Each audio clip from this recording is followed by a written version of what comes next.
me Adinda Ainurrosida around Indonesia afternoon.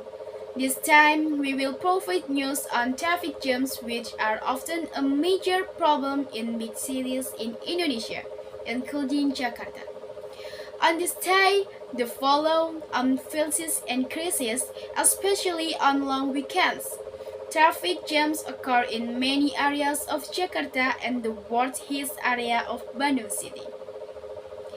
The traffic jams was also followed by heavy rain, which has soaked and surrounding area since the morning at 8:00 WIB, which made the traffic jam even worse.